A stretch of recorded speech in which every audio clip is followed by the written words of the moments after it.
बरसा रानी की पावन भूमि पर एक संत रहते थे, जिनकी हर सांस राधा रानी के नाम से गुंजायमान थी। 80 वर्षों तक उनका नियम अटल रहा था। हर सुबह यमुना में स्नान करे, वह अपनी लाडकी राधा के दर्शन के लिए बिना जल भी ग्रहण नहीं करते थे।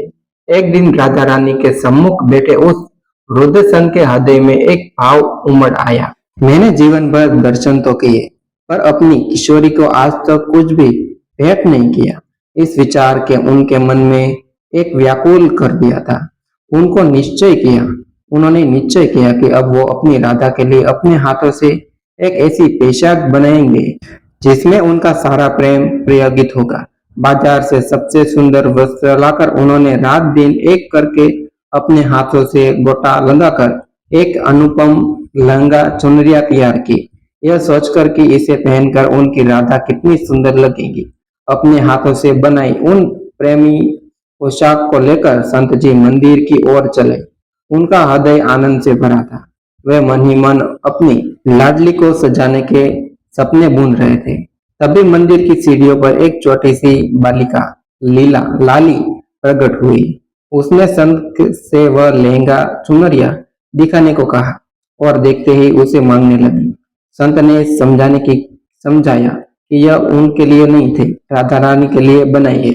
पर बालिका इतनी हटी हुई थी कि उसने उस संत के हाथ से वह लहंगा छीन ली और भाग गई। संत का हृदय टूट गया। उनकी आंखों से अश्रुधारा बह निकली।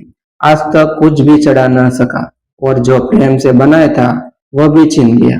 वह वही सीढ़ियों पर बैठकर फुट फुट कर रोने लगे, यह सोचकर कि शायद उनकी राधा रानी को उनका प्रेम स्वीकार नहीं किया। दुखी मन से जब संत अन्य संतों के साथ राधा रानी के दर्शन को पहुंचे तो मंदिर के पट खुलते ही एक अदृश्य दृश्य ने उनको स्तंभ कर दिया। संत ने कहा, बाबा देखो तो आज हमारी राधा रानी कितनी सुंदर लग रही है। और जैसे ही संत ने सिर उठाकर देखा, उनकी आंखों से प्रेम के आंसू बह निकले। राधा रानी के वही लहंगा चुनरिया पहन रखी थी जिसे उन्होंने अपने हाथों से बनाया था। राधा रानी ने मुस्कुराते हुए कहा, बाबा आपके प्रेम को देखकर मुझसे रहा नहीं गया।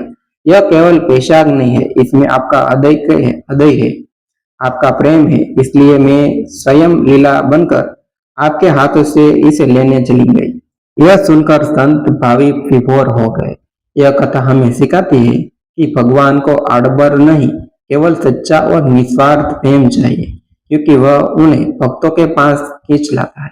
दोस्तों, कहानी अच्छी लगी तो लाइक कीजिए, शेयर कीजिए, चैनल को सब्सक्राइब करें। मिलते हैं न्यू स्टोरी के साथ, न्यू वीडियो के साथ।